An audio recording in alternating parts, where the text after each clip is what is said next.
Time now for Michigan's #1 outdoor radio show, Mike Avery's Outdoor Magazine. Outdoor Magazine is brought to you by J Sporting Goods, the Yider Insurance Group, Angler Quest Pontoons and Polarcraft Boats, The Forward Corporation, Primal Tree Stands, Shadow Hunter Blinds, Security Credit Union, Garber Chevrolet, and by Michigan Brand Meats. Now, here's Mike Avery.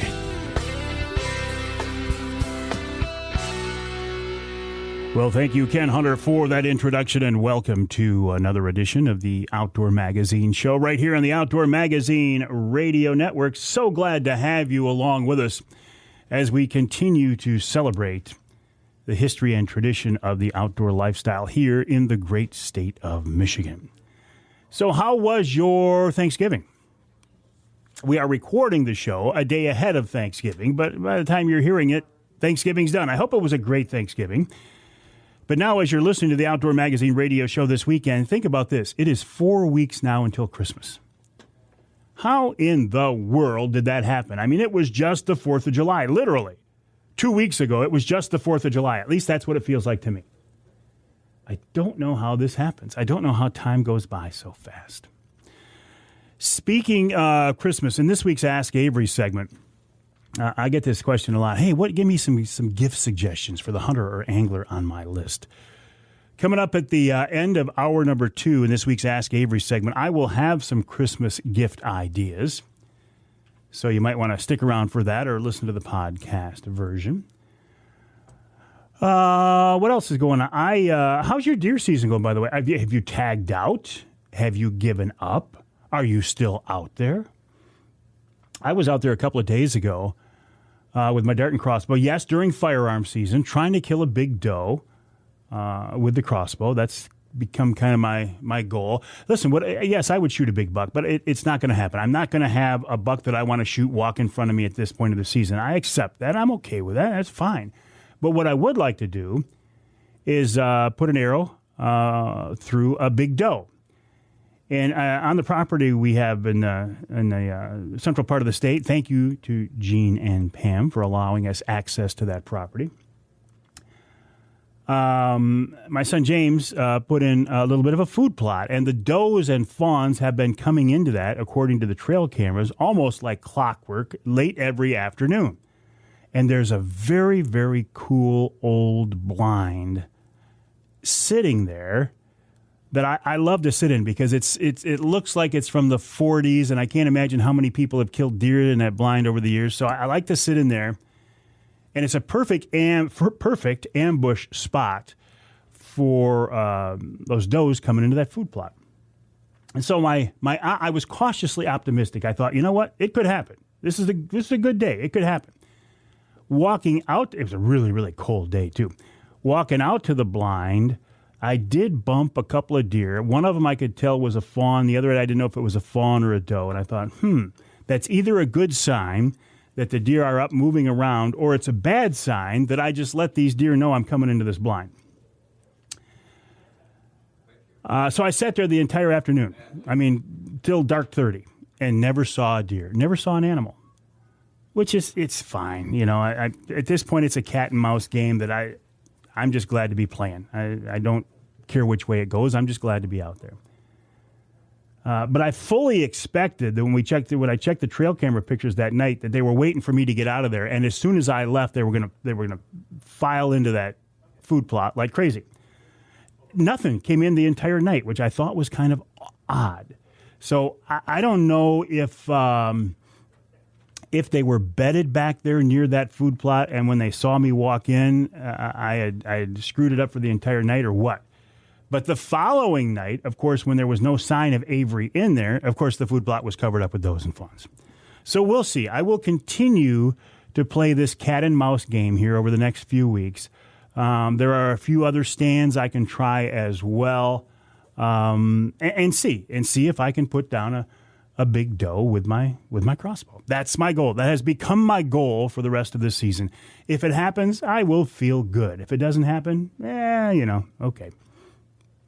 I am pleasantly surprised at the number of big buck pictures that people are sending me, primarily on my Facebook page. I like to share all of those. Please feel free to just post those pictures to the page, and then I will share them. I think the mentality here in Michigan is slowly changing. We're changing over from if it's brown, it's down mentality to, hey, I might let that 1.5-year-old buck walk. And it's paying off. It's paying off. Again, if you want to shoot a 1.5-year-old buck, have at it. God bless you. Speaking of God blessing things, I think I was blessed this week. I think it was a God thing. And here's the story. In my basement, I have a workbench, with some tools and just a nice space for me to get some work done. And I had my dart and crossbow on that bench. I don't know what I was doing with it. I don't know if I was messing around with a scope or if I was lubing the rails or string or whatever. But the bow was on the bench in front of me. And I moved in just such a way that I bumped the storage shelf next to the bench. And something fell on my bow. It was a slide. Now, if you're young, you don't know what a slide is. But in the old days, I used to shoot film, and I shot a lot of slides. Now, slides are the negative itself that becomes the image. You don't make it into a print. The slide is the image, and it's in a little cardboard sleeve about 1 inch square. And so this slide fell on my bow. And I looked up, and there was a box up there on top of the storage shelves. And I thought, oh, that's right. I remember there's a box up there full of old films and old slides. So I picked up this slide. I held it up to the light over my workbench, and it was a picture of Fred Bear. It was a picture I had taken of Fred Bear back in about 1986.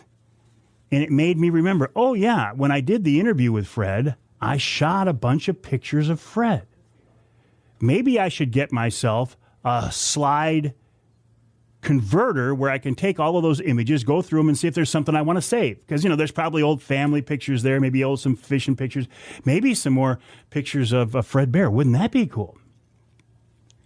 So I got this converter, and I did indeed find some cool old salmon fishing pictures, some old family pictures, and a few more pictures, beautiful portrait-type pictures that I had taken of the man himself, Fred Bear, back in 1986, that I didn't know that I had.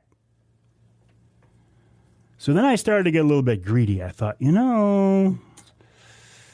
maybe there's a picture in here, and I had this image in my mind. Maybe there's a picture in here that I've kind of forgotten about that'll make my day.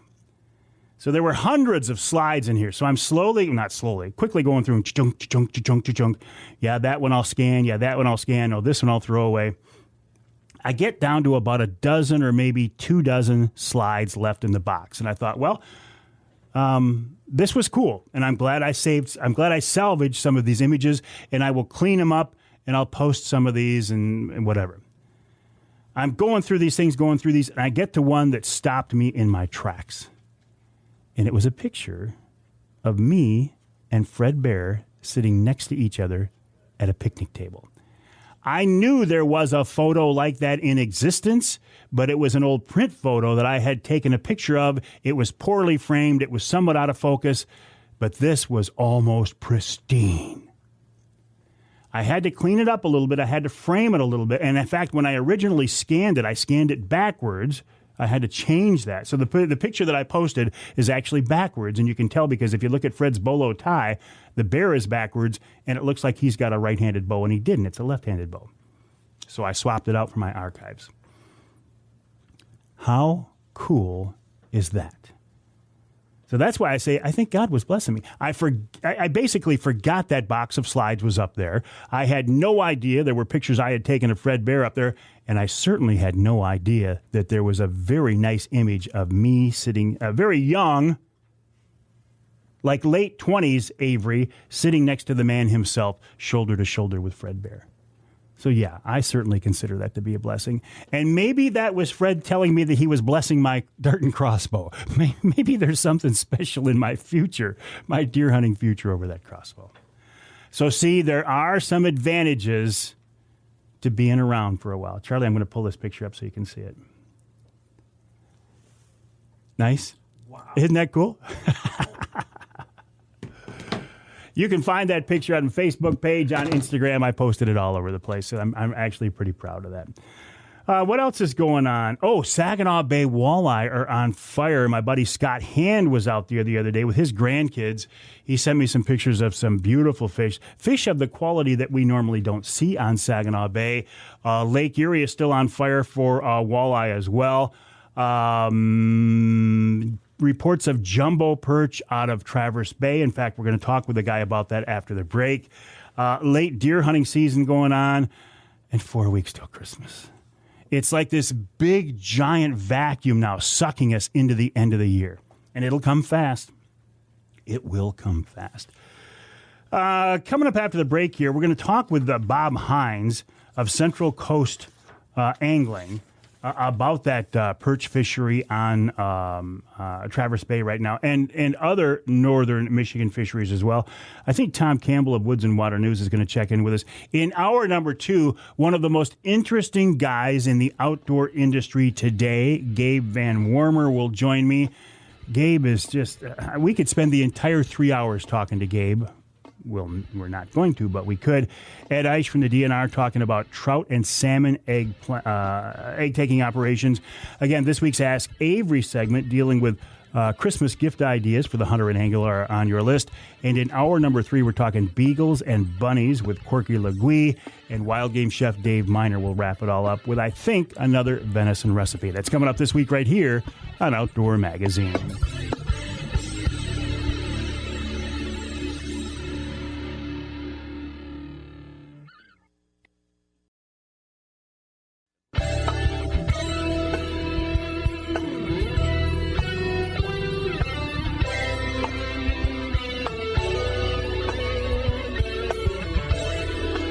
You can hear the Outdoor Magazine show in Battle Creek on WBCK. That's 95.3 FM.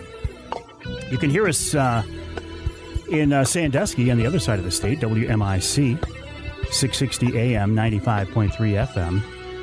And you can hear us north of the bridge in Iron Mountain on WMIQ, 1450 AM. This segment of Outdoor Magazine is brought to you by Boning Archery.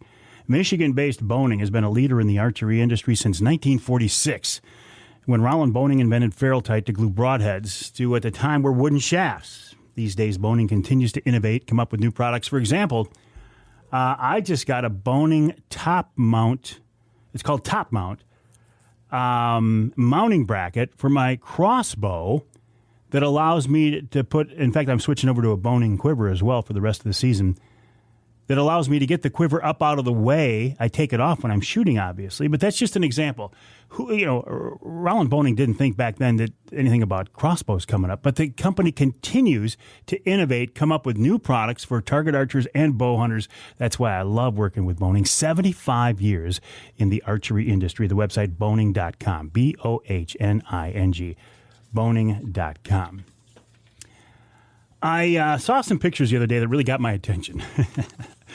My buddies Nick Grillo and Mike Grillo of Michigan Brand Meats with a mess of jumbo perch.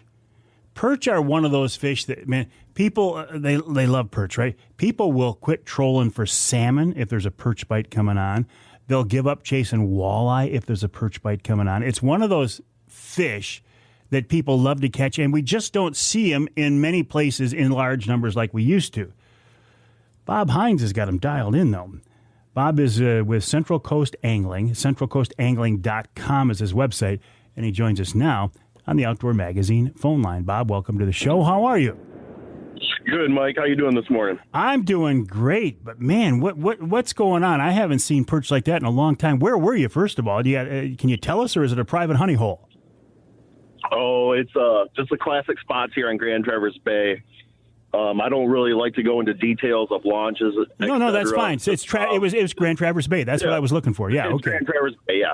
Yep. I'm always happy to talk on the phone, help people out as much as possible. Everything short of giving them my waypoints. No, hey, listen, and people are going to follow you around and get those waypoints anyway, right? Exactly right. That is exactly right. If you want to play follow the leader, I am up for the challenge. I always say, don't get mad if your heart gets broken. But I've been chasing perch here for a few years, and I will tell you this about perch fishing here on Grand Traverse Bay. If you don't dedicate yourself to it, you're probably going to have hurt feelings. Tell me about your operation, Bob. You a full-time captain, year-round, chased other species as well, or is perch your targeted species? Oh my gosh, no! At this point I run about 10 months of working on the open water. 9.5, 10 months. We fire up March 1st with the jumbo perch here on Grand Traverse Bay. I run it right till May 1st every single day. I run clients every single day for the most part. If I'm not working, I'm out there looking for perch. So I'm always on the water every single day unless I get blown off. May 1st, we shut it down. I do about 15 days of lake trout and Cisco casting here on Grand Traverse Bay. And then I travel down to Whitehall, stay with my buddy Dave, and I'm there for about 15 days until June 1st, and that's where we kick off our Cane, Coho, and Steelhead trolling program. Then we move it to the Manitou Islands right around June 1st, Memorial Day, and I spend my entire summer chasing salmon around the Manitou Islands, basically till September 1st. And then I come back to Grand Traverse Bay. I fish for 3 weeks here for Cisco vertical jigging, and then I move it right back to perch right there the third week of September, and I run that until I get blown off the lake. Wow, this is pretty cool because a lot of captains, they've got big boats, and because of that they're tied to one port. A lot of times, one species, trout and salmon. You've got a lot of versatility. You're running, for what I saw, a real nice skeeter, but it's smaller. It's trailerable, right? So that allows you to move around a little bit. Absolutely, I am on the trailer. I keep my boat really close to where I'm fishing right now, so I'm driving up for today's trip as we speak. We're in a 2021 Skeeter WX 2200. Ooh. It is nothing short of probably the sweetest ride ever on the water. Handles big water great. I mean, bottom line, if it's 4-footers rolling out there on the big lake and we're out targeting kinks, nobody's going to be happy, even in the big boats, so why be out there? So, when I put these programs together, and I knew, I wanted to spend a lot of time on the lake, the small boat was the versatile boat was the way to go. Sure, I can't slam 6 people on my boat, but what I can do is I can put 4 people perch fishing, 4 people salmon trolling, on my boat. We've got bean bags for the clients in the summertime to chill and relax on the bow, have your beverage, watch the sunset, get a couple salmon bites. So it's pretty relaxing. It's very versatile. We're running, the finest electronics available right now. We're running Garmin, we're live scope, we're running pan optics for our trolling program to monitor our trolling spread. We've got a sweet setup. We got a great ride, and we stay busy. Well, I know my buddies, the Grillos from Michigan brand, speak very highly of your operation. That's why I wanted to get you on the show here, Bob. Yes. Butch is a perch monster. He is very angry at the perch, but great guys. They're fishing with me pretty much all seasons now. And, when I can pry Nick away from his deer hunting, he's doing a lot of deer hunting, and I think he spends a little time at work from what I see.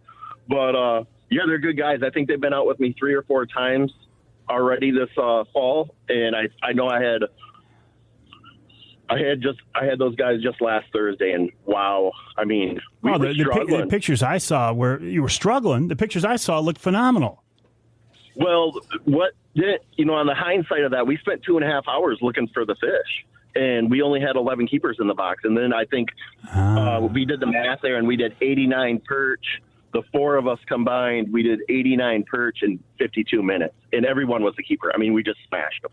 So, of course, Butch looks at me, he's like, wow, you never did this before, Bob. I'm like, come on, we've had some high numbers, big perch. So what was the key then? You guys looked at each other and said, we got to make a move? Or did the school move into you? No. There's the area I fish, 2 of the main ports I fish, there's schools all over. And what you do is, we had a school that was kind of lame and not biting a lot, and we were doing a lot of sorting on smaller fish. And it was blowing that day, probably 25, 30 knots out of the west. And I was like, we're out here. I called it ice fishing because we had so much ice blowing. I said, if we're going to sit out here and ice fish, we might as well be up close to shore and sort, up by shore. I got a school up there. Well, we pulled in there, and, I think UD, Uncle Dave there, popped a keeper right away, and Butch popped a keeper, and Nick pulled up a keeper. And before you know it, we had like 8 keepers in a row. I'm like, oh, these are nice fish. There's some nice ones in here today.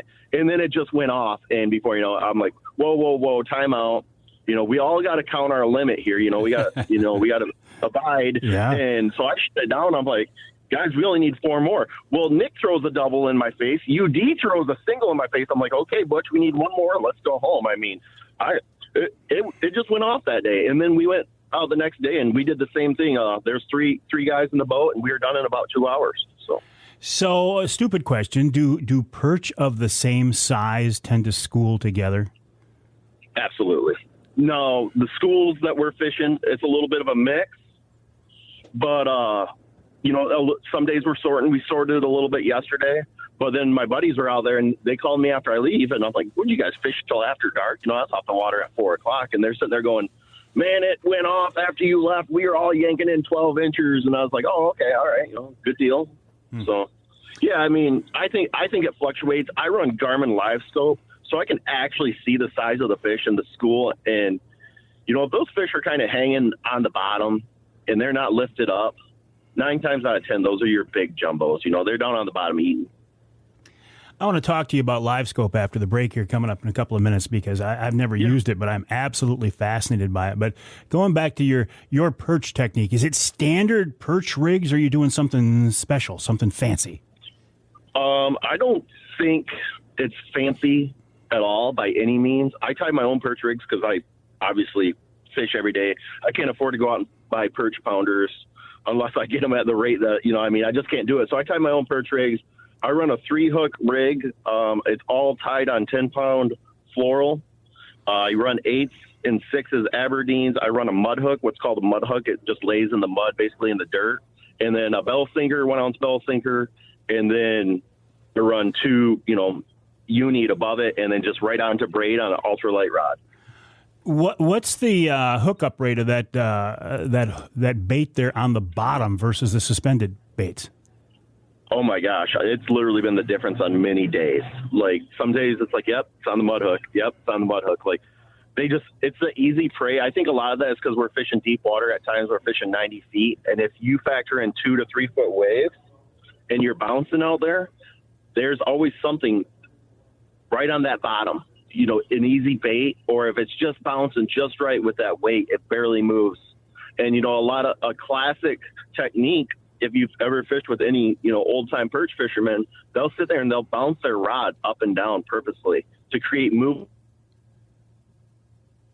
It's a lot of what that mud hook is it just keeps it right there on bottom, moving around, and it's an easy prey for the, you see that those fish see that wiggler or whatever you're fishing. A lot of guys fish minnows, and I'm pretty much a wiggler guy for the most part. I think that's their favorite treat. And yeah. So are you? And we got a little bit of a sell going on here, Bob. We got a little bit of bad sell here, but are you telling your anglers to put some motion into it, or are you letting the waves move your baits? I let the waves move our baits. I get a lot of folks that have really never fished a lot before, so I'm an instructor first. Obviously, I always tell people I'm going to teach you how to fish if you don't know how to fish. I have people that have never seen a spinning reel before, so I take them out, I teach them how to fish, and usually at the end of the day, that's the guy that's catching the most fish because he's listened to Bob's technique. And basically, just put it on bottom, flex the tip of the rod, hold it dead still, wait for the bite. It sounds so simple, Bob, but it is. You can overthink perch fishing, can't you? Oh, absolutely. I overthink it every single day. Should I be over on that school? Should I spend, and if I go looking for schools, at the end of the day, I'm like, man, I wasted time today. I just spent 50 minutes driving around looking for 2 other schools that I know are out here. I couldn't find them. And that could have been 50 minutes of catching. We're talking with Bob Hinds of Central Coast Angling, the website centralcoastangling.com, centralcoastangling.com. Got to take a break here in the Outdoor Magazine show. But when we come back, I want to pick his brain more about this pre-ice season perch fishery. And then we got to follow up on this live scope and Panoptics. The more I hear about this, it's absolutely phenomenal. It's not cheap, but I think it can change the way that you fish And I'm kind of thinking about trying it myself. More coming up after the break right here on Outdoor Magazine.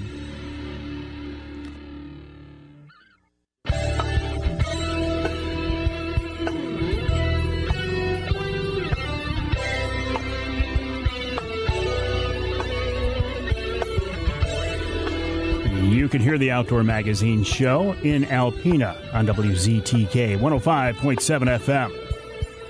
You can hear us in St. Joe on WSJM 94.9 FM. And you can hear us north of the bridge in Newberry on WNBY 1450 AM.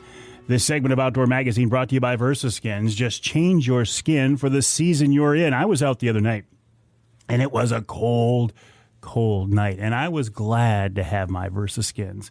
VersaSkins warm, weatherproof, quality material, and the cool part is there's an outer shell. In this case, I zipped on and snapped on my Blaze Orange outer shell for firearm season, and coming up here in a few days, I can take that back off and go just back to my regular camo for the late season archery season. Just change your skin for the season you're in is the motto, and it's a very cool concept. Check them out online. And by the way, they make products up to 6X. So they're covering everybody, literally covering everybody. Check them out online at versaskins.com. That's VersaSkins, VERSA, versaskins.com. While you're online, head on over to centralcoastangling.com. That's the website of Captain Bob Hinds, and he's with us now on the Outdoor Magazine phone line. Bob, tell me more about live scope and Panoptics. Is this something that's special or proprietary only to Garmin, or is this a technology that's out there in other units as well? Hey, Mike, that was actually perfect for the break because I could hook up the boat. Yeah, happy to talk to you about Garmin Live Scope. So Garmin came out with Panoptics, I don't know. It's been on the market for a while, I think 6 or 7 years. And they were the originators of Panoptics, basically. At this time, I was sitting on Humminbird Electronics, and I was doing great things with Humminbird. Don't get me wrong. I was catching a lot of fish. But the technology of Panoptics and what people were doing with it in my programs, it was too hard to ignore. And so after LiveScope hit the market about 3 years ago, obviously, I did not have it, and I ignored it, although I was familiar with it, and everybody's like, Bob, you really should have this. Well, it's an investment. It's one heck of an investment. And so I finally made the budge. I sat there, and after everybody, jumped on the LiveScope train, Humminbird and Lowrance, and, Humminbird said, well, we're going to come out with Mega Live. So I sat there and waited about 8 months, and I'm still a Humminbird guy, and I'm sitting there going, as soon as it drops and it's available, I'll get it. Well, I start seeing promos and everything for the Humminbird, and I'm not smashing Humminbird or, talking bad about Humminbird. Their products are great, but I just felt it was inferior to, basically what Garmin LiveScope is. So people know what we're talking about. What does this do? I mean, it allows you to it allows you to watch an individual fish come up and bite your bait, your lure, right? Yeah. It's basically cheating, a legal method of cheating. No, it's live imaging. It's basically having an underwater camera, like AquaView, but it's not video. It's imaging. It's sonar imaging. And basically what this imaging offers is it offers 3 different perspectives, 3 different modes. It's a down mode. You're looking straight down below you. Great for ice fishing. A forward mode, where you can look out. For example, myself, I use it while I'm trolling salmon, so I can look out and monitor my dipsy divers and my cannonballs on my riggers, so I can see the salmon moving in and out and seeing if, they're active. Do they like this spoon? Do they like this dipsy diver? Also, I can see my perch school. So when I'm out here and I'm looking around for perch, I can look out. Right now I'm looking out 175 feet, and I'm looking at 20 degrees at 175 feet. So I can look around. There's days I've looked out 200 feet and I can see my schools of perch, on a good, calm, clear day. Now, wow. When I say clear, I'm not talking about the sky. I'm talking about basically the water clarity. And as winter months come on, we get less algae and, disturbance in the water, so it clears up the picture. So you basically have to be really talented with electronics, I will say that, to use it.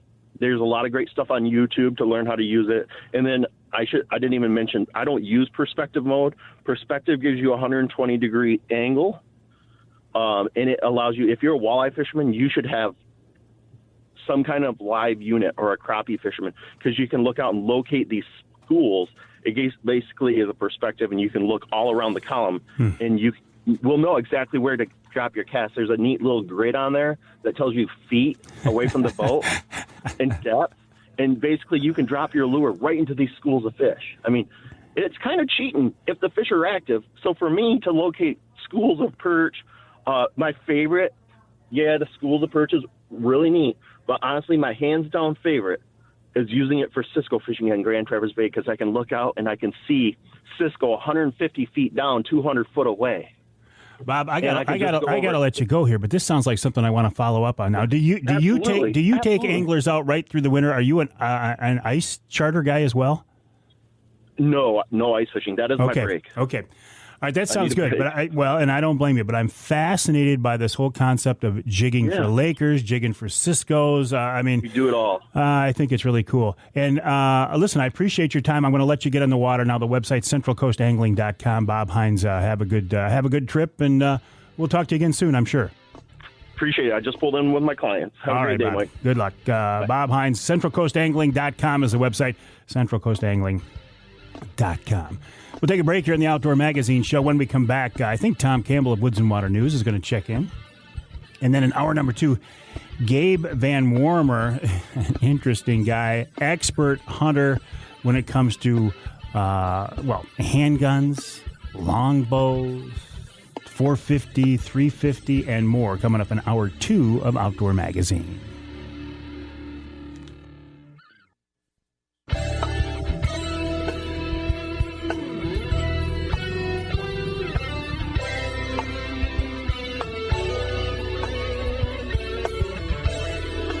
You can hear the Outdoor Magazine show in Caro on 2 stations, WKYO 1360 AM, WIDL 92.1 FM. You can hear us in Flint on Sports Extra 1330 WTRX. You can hear us in Houghton Lake on 98.5 WUPS. And you can hear us north of the bridge in the Sioux on ESPN 1400 WKNW. This segment of Outdoor Magazine brought to you by Rapid River Knives. I've got a Rapid River knife, a folding knife. We used to call it a jackknife, a pocket knife. Rapid River in my pocket right now. I use it on a daily basis. I think that a knife is one of the best Christmas gifts you can buy the hunter or angler on your list. Check out the website, rapidriverknifeworks.com. That's rapidriverknifeworks.com. A knife is a tool, but a knife can also be a work of art, and I think my Rapid River knife is both. Again, check them out online at rapidriverknifeworks.com. Chris Durson and his master knife makers do a wonderful job. Handmade in Michigan. What more could you ask for? rapidriverknifeworks.com. Speaking of in Michigan and doing a great job, my friends over at Woods-n-Waternews, Michigan's premier outdoor publication, continue after more than 3 decades to put out a top-quality publication. It's something people look forward to every week. They do a great job, every month, they do a great job on social media as well. Tom Campbell, one of the guys behind the company, joins us now on the Outdoor Magazine phone line. Welcome back, Tom. How you doing? Great, Mike. Thank you. You know what else goes great with that knife that's under the Christmas tree? Yeah. Subscription to Woods-n-Waternews. Right, Mike? I am so glad you picked up on that. I would have been disappointed if you didn't do that, Tom. Well, listen, how does somebody do that? You know what? They can go online. It's probably the easiest and most efficient today. They can go online and do a gift certificate, any type of gift certificate they'd like to do, or they can always call our office. We're always available here at the office at 810-724-0254. So any way they want to contact us, we will help them out and get that subscription to where they want it to go. And it's that type of promotion that keeps you guys in business for so long, Tom. I mean, listen, in the outdoor industry, like all industries, I guess. I mean, there are the smaller players, the guys like you and me that are Right, family operations. We're not corporate conglomerates. We don't have multi-million-dollar advertising budgets. So we got to do what we can to stick together and promote ourselves and promote each other.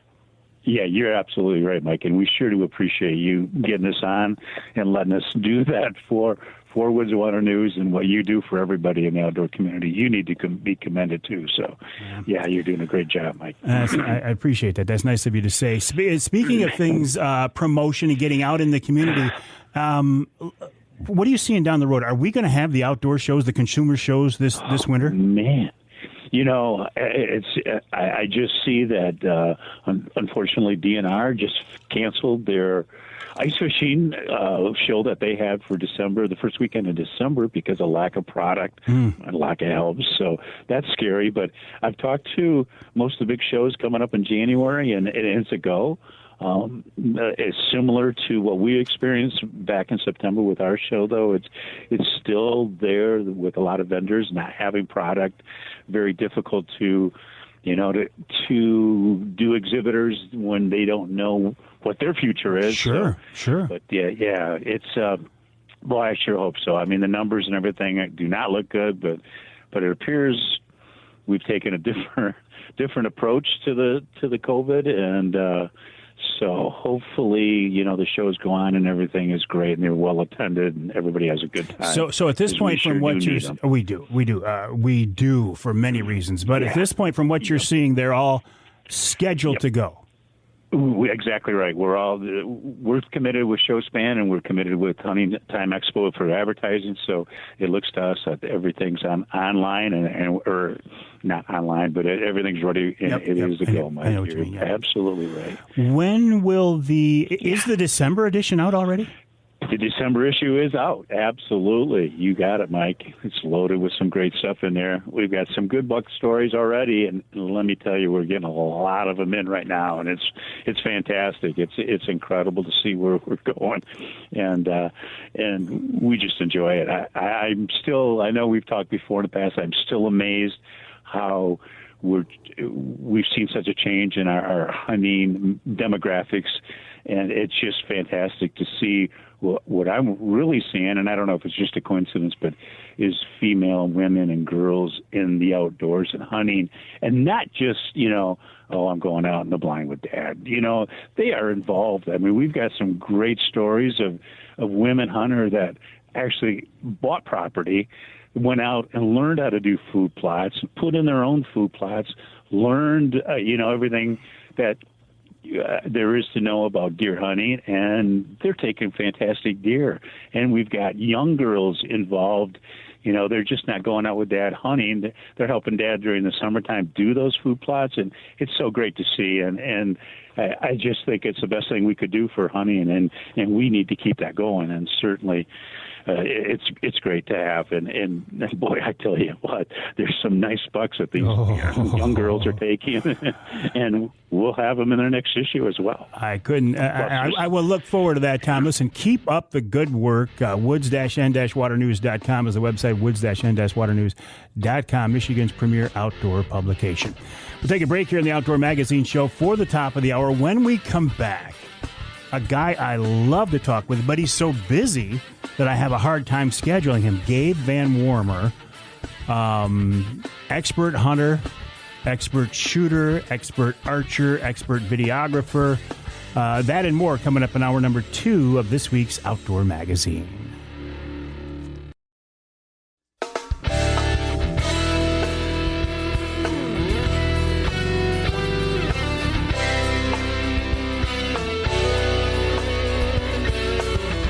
Time now for Michigan's #1 outdoor radio show, Mike Avery's Outdoor Magazine. Outdoor Magazine is brought to you by J Sporting Goods, the Yider Insurance Group, Angler Quest Pontoons and Polarcraft Boats, The Forward Corporation, Primal Tree Stands, Shadow Hunter Blinds, Security Credit Union, Garber Chevrolet, and by Michigan Brand Meats. Now, here's Mike Avery.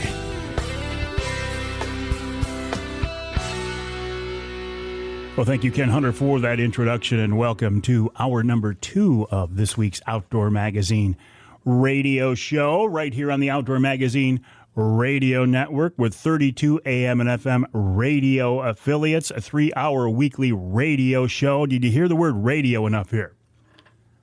The reason I say that is there's so much confusion these days, podcasting and radio.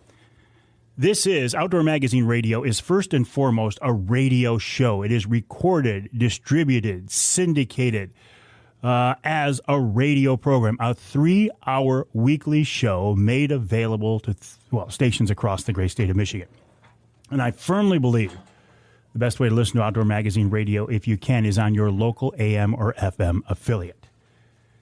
But if for some reason you can't, if your local station doesn't carry all 3 hours of the show, or if your local station, God forbid, doesn't carry the show at all, isn't it nice to know there's a podcast version available out there? You can hear the podcast on my website, MikeAveryOutdoors.com, on my Facebook page, on YouTube even, and really anywhere you get your podcasts from, you can get the podcast version of the Outdoor Magazine Radio show. I used to go through the whole list, but that's just a waste of time. Anywhere you get your podcast, you can hear podcasts of Outdoor Magazine Radio. Like I said, including YouTube. Also, I do podcasts for several Michigan, primarily Michigan-based companies. Jay Sporting Goods, Offshore Tackle, Angler Quest Boats, Polar Craft Boats, Shadow Hunter Blinds. When we're done in the studio today, we will record this month's Polar Craft podcast and this month's Shadow Hunter Blinds podcast as well. Keep an eye out or an ear out for those. I've been promoting this conversation here throughout the first hour of the show. Gabe Van Warmer, in my opinion, is one of the most interesting guys in the Michigan outdoor media today. He is an expert hunter, in my opinion, an expert angler. He's extraordinarily knowledgeable in deer hunting, handgun hunting, longbow hunting, the 450, the 350. He is second to none when it comes to his outdoor video skills. You know, of course, he works with the guys at Michigan Out of Doors, Mark and Jake Romanek at Fishing 411. He was out in the field last weekend shooting for the Warden's TV show. So the guy's got his chops. I mean, he is the real deal. And he's so busy, it's taken me a while to get him here on the show, so I won't waste any more of our time. Gabe, welcome back to the show. How are you? Thanks for having me, Mike. It's a pleasure to be on. It's always a pleasure to have you with us here. I mean, honestly, you are such an interesting guy because you've got your fingers in so many different things. My dad told me to find a job you love doing, and because you're going to be doing it for 30-plus years, and I think I found it. Being in the hunting and fishing industry, it's just a riot. Well, I can certainly relate to that. It's a blessing to get up in the morning and do something that you love to do. Absolutely. It's not like going to work, that's for sure. Yeah. Hey, well, what have you been involved in lately? I mean, geez, I've been following you online. How many deer fit into the Van Warmer family freezer? Well, we actually have quite a few people in the community and the church and stuff that need some venison, so we give away a lot of it. And I've got an elk tag for the late season. I drew one of those coveted Michigan elk tags. I've got a cow tag. So in December, I'm hoping to have an elk in the freezer. So we've been kind of giving away everything lately. So we've got a fair amount of room in there right now, and I'm hoping to fill it pretty quick. Well, I heard a rumor that, of course, being Gabe Van Warmer, you're not just going to go out there with an .6 or something like that. What are you going to use? Well, I've been toying around with the idea of if something presented itself where maybe deer were hitting a food plot or something consistently, maybe I'd go with a longbow. But most likely I'm going to be hunting with my dad's old 44 mag handgun that I've highly customized with the help of Ken Kelly down at Magnaport. And so I think I'm going to be hunting with the handgun, which will be really, really fun. Well, either one would be fun. I mean, I don't know if anybody was taking a Michigan elk in recent years with a longbow, but you are really into handgun hunting. You've got, I was lusting after your collection of hunting handguns that you posted online the other day. I've been very fortunate to pick up a few over the years, and I love handgun hunting. Is a lot like bow hunting to me. I mean, at least me, I'm not the best shot in the world, so. I like the deer in close, and to me, hunting is all about getting a deer, or an animal in close. So I happened to shoot a doe last night with my 357 handgun, and it was at 25 yards, So, it was right within bow range. So that's why I love the handgun hunting stuff. It's just it's real challenging. You have to get the deer in close, and, you have to stay steady. The other day I was a little bit cold, and, my hands were starting to get cold because I was seeing a lot of deer, and starting to get a little shaky. And, boy, you start wondering about that shot once that shot range starts shrinking a little bit when you start getting cold. So you got to be real steady with that handgun. Do you freehand? Is this offhand, or using some kind of a tripod or a shooting stick? Typically I'm hunting out of a tree stand. I don't have many hunting blinds. I have a few. So when I'm up in a tree stand, a lot of times I'll put one of those bow arms in, so I can shoot, if I've got a little bit longer shot, I'll put in a bow arm or put just some little bow hangers around the tree so I can rest on. Or like last night, I was sitting over my food plot in the backyard where the longest shot might be 50 yards. So in that case, the deer came in where I couldn't get it on a rest, and which didn't really matter. At 25 to 50 yards, it's not so much of an issue offhanding the shot. But anything beyond that, I definitely need a rest. Is a revolver the way to go for a hunting handgun? Not necessarily. Thompson Center makes the Encore and Contender. Actually, I think they discontinued the Contender. But either way, there's some really, really good single-shot pistols out there. I just like the kind of the nostalgia, the tradition of a revolver. I like the looks of them. I like the feel of them. I like the way they handle. They're not so front-end heavy. But I have shot a lot of deer with my PC as well. So it really doesn't matter. It's all personal preference. I noticed you didn't mention semi-autos, though. Well, actually, I picked up a semi-auto for the first time this year.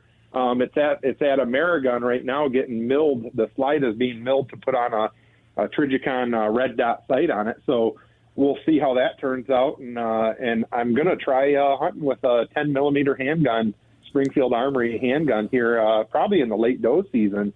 So it's kind of my first foray into that. I've had a fair amount of semi-autos, but just never really set one up for hunting with it. So I'm excited about that. So I'm not sure how it'll work. I'm sure it'll be just fine, but that'll be fun. So you mentioned 357. Is that the smallest you would go for a big game? Absolutely. With your handgun? Yeah, absolutely. I've shot a number of deer with this gun that I shot that doe with last night, and typically you don't get great blood trails. I like to use them in an area that's not so thick, that if I do have to search for something, it's going to be fairly easy to find it. I like to use, like last night I was using 158 grain Hydroshock, which is a hollow point. I like an expanding bullet. I've shot some with cast core bullets before, and they don't seem to expand as well. So, I had a decent blood trail last night. I hit it right through the heart. So, you would expect that, but, the 357 is really the bare minimum. I jumped up from the 357. I went to a 41 Magnum back in the day, 20 years ago or so. And I really enjoyed that. That gave a much better blood trail. I think the standard kind of is the 44 mag. If you find a 44 mag, you're really going to have a really good blood trail and put those deer down quickly, and you won't have to be so precise on everything you do. So are you loading your own ammo for these handguns? If I had time, I would. But today's ammo is so accurate that it's tough to really. The problem right now, obviously, is trying to find it. Yeah. If you can find the ammo, it's very accurate ammo. It's just, pretty much anything out there shoots. The other day I was testing out the 44, and I think I shot 4 or 5 different rounds out of it, and one of them just went a little bit lower than the other ones. That's my elk round that I'm going to be shooting. That one it was about 6 inches low, but other than that, they all shot very, very similar, and it's amazing how accurate it was. Back in the day when you reloaded for accuracy reasons, or to get cheaper ammo. But, nowadays you can't hardly buy primers or anything for cheap. So it's really not about that. And ammo is so, I just don't have time to do it anymore. So that's really why I don't. With an animal the size of an elk, what do you figure your hunting range is going to be with that handgun? For the pure numbers of the game, the foot-pounds of energy and all that, it's looking like I'm going to be around 100 yards or so. I don't think I would take a 100-yard shot. We'll see. Have to be the perfect scenario where I have. I definitely don't want to mess up this. It's sure. Not a once in a lifetime tag, but I mean, let's face it, nobody gets another tag. Exactly. I could apply after 10 more years. But, hang tight, Gabe. Listen, we got to take a break. We're talking with Gabe Van Warmer. You can find him on Facebook and Instagram, on YouTube. He's Full Quiver Outdoors. He never slows down. He kills a lot of deer. He's a hunting and shooting and fishing expert as well. And we'll continue the conversation after the break right here on Outdoor Magazine.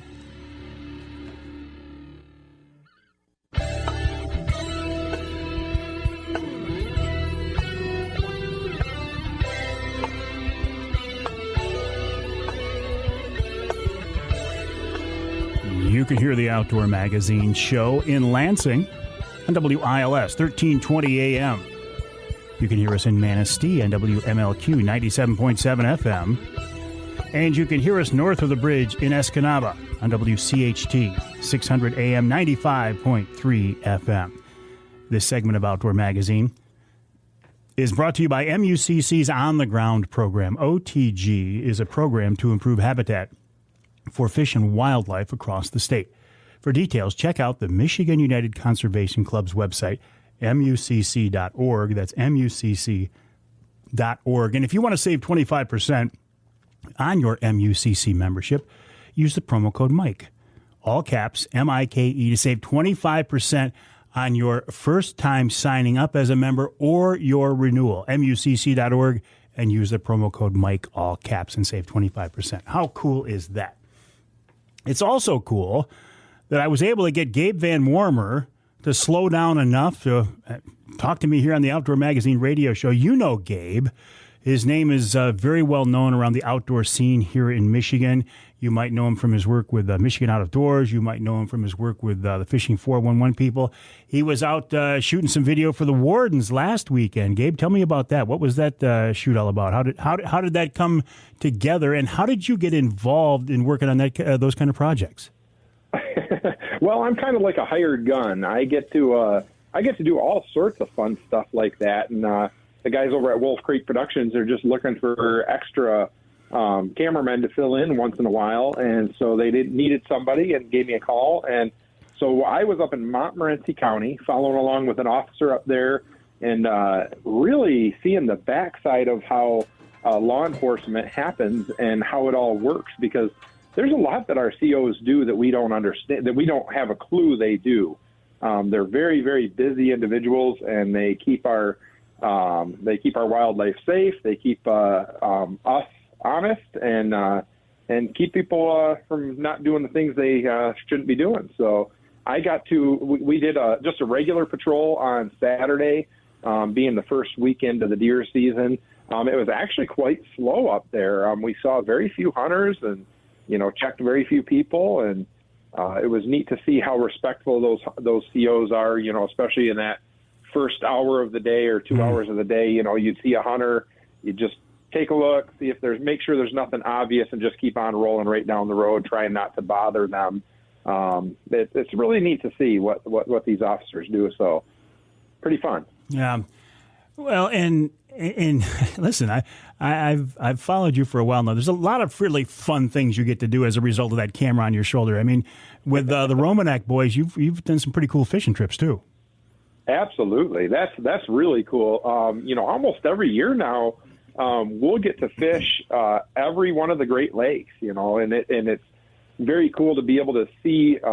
They take me on these trips, and I'm sitting behind the camera, videotaping them fishing, and then once in a while I get to fish as well. But just to be able to be in these places, just last couple weeks ago, we were up near the Keweenaw, near Lance, fishing out in Lake Superior, and just the I mean, it was almost like the pictured rocks. It wasn't, we were just down the lakeshore more to the west of there, but I mean, the beauty of where we were fishing is second to none.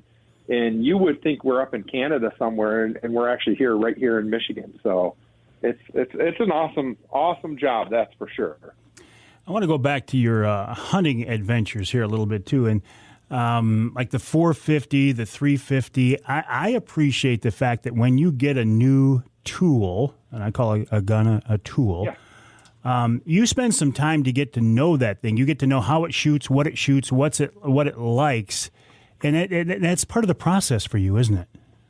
Absolutely, and I think that should be the process for most anybody. You know, when they get their new option in the woods, it's always good to understand what you've got, what its potentials are, you know, where its weaknesses are, and understand those and recognize those, because it makes you a better hunter in the field. That's for sure.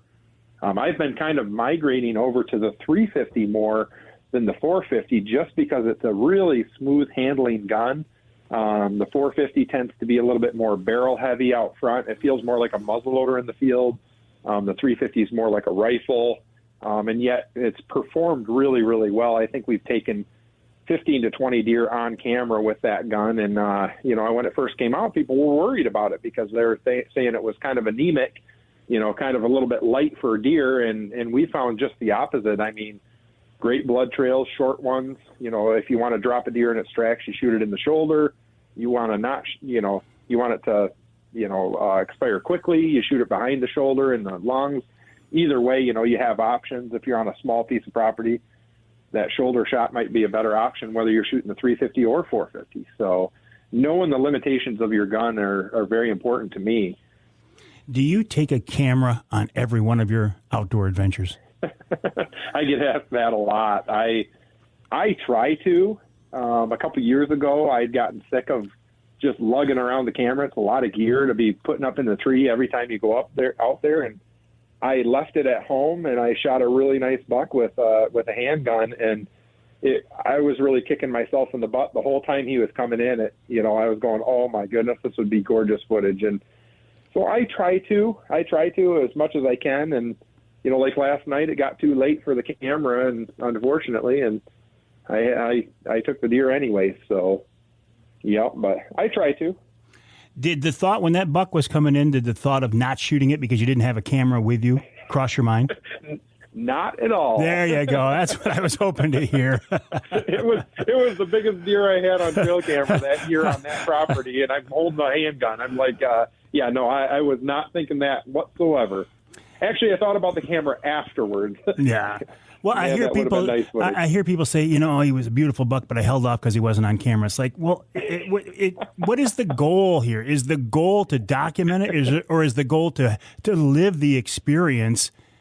Yes. And I think that's a great question, because there are some things. You know, I had a deer earlier this year. I got so caught up in videotaping it.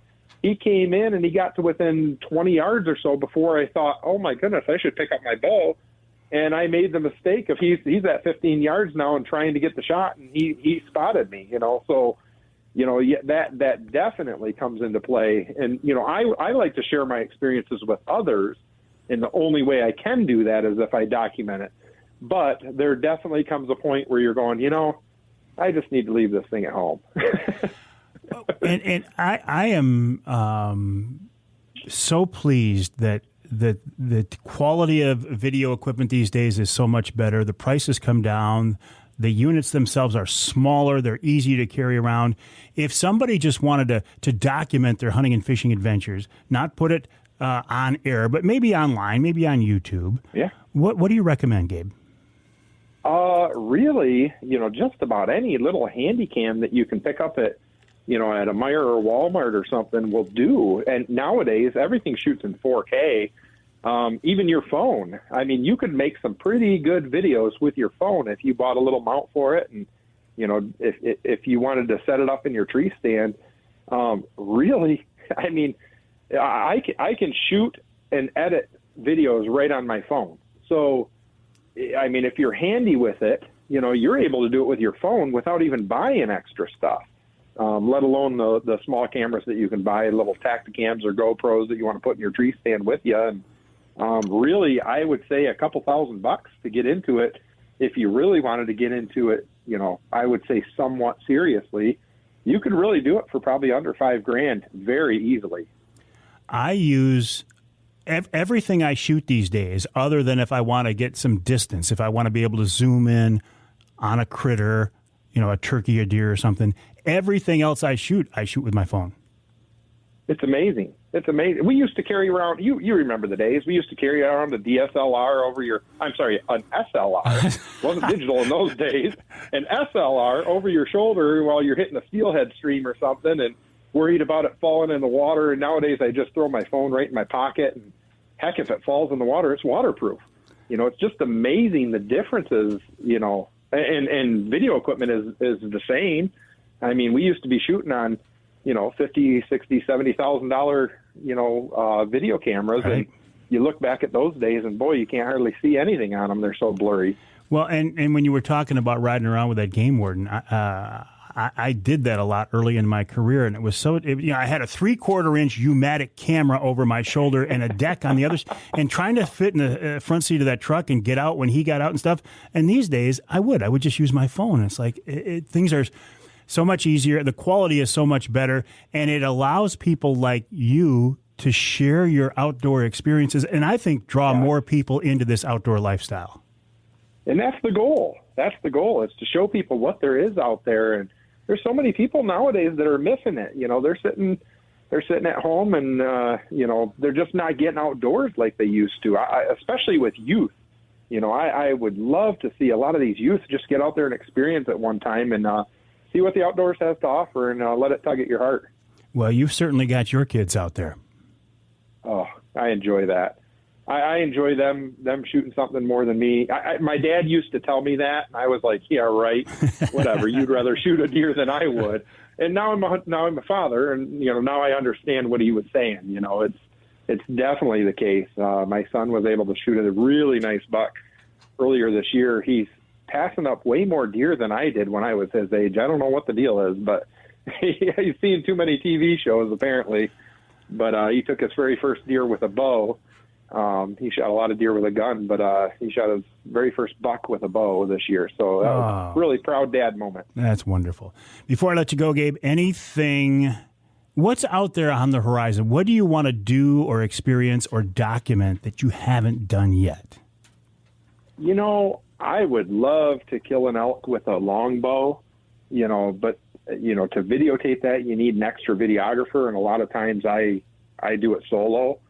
So, gosh, I feel pretty good right now. I'm pretty excited about this elk hunt coming up, but other than that, I'm not sure what is on the horizon. But yeah, I would really, that's probably one of my bucket list things, is to be able to take a nice bull elk with a longbow. When is your hunt here in Michigan, that elk season? December 11th is when mine starts. All right, Well, I will be watching. And listen, why don't we get you back on the air to talk about that hunt afterwards, if you don't mind? Absolutely. Sounds great. All right, Gabe, good luck to you. Always a pleasure, my friend. Thank you very much, Mike. Gabe Van Warmer, you can find him on Facebook. You can find him on Instagram, on YouTube. He is Full Quiver Outdoors. Check out his video. Check out his posts. And follow his work on Michigan Outdoors TV, Fishing 411 TV, and the upcoming, it'll be a while yet, Show of the Wardens, the one that was up in Montmorency County, or down, depending on where you are. That's one that Gabe worked on. We'll take a break here in the Outdoor Magazine Show. When we come back, Ed Eisch of the DNR talks about egg-taking operations, which I thought that was more of a springtime thing. So we'll find out what that's all about right here on Outdoor Magazine.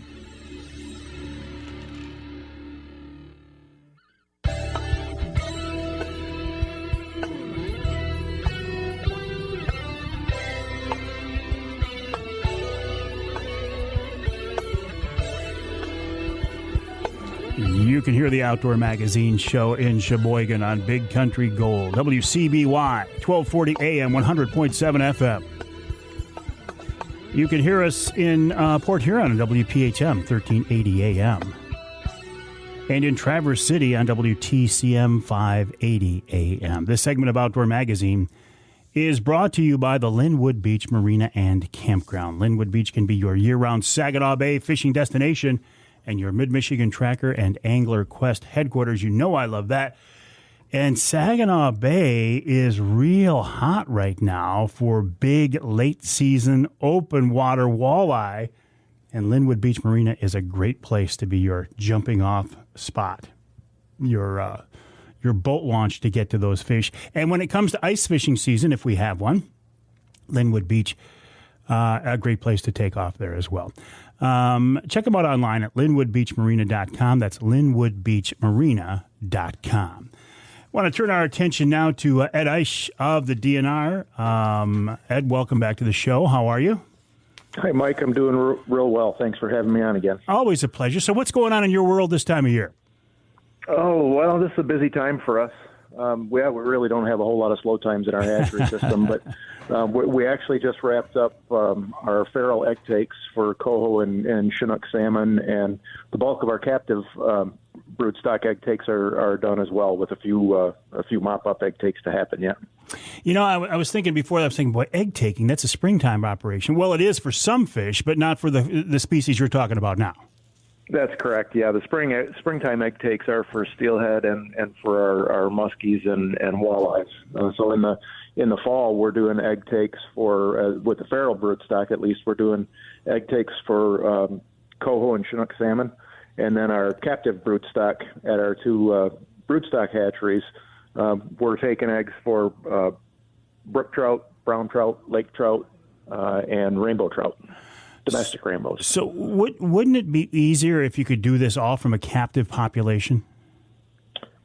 Yeah, it would certainly be easier for sure. But that's not doable for some of the species that we're talking about. I mean, trying to do that with coho and Chinook, we flat out don't have the space for it. Yeah. And you need, especially with the Pacific salmon like coho and Chinook, every year the group that spawns dies. So you have to have so many fish in the system that every year you have a new group coming up.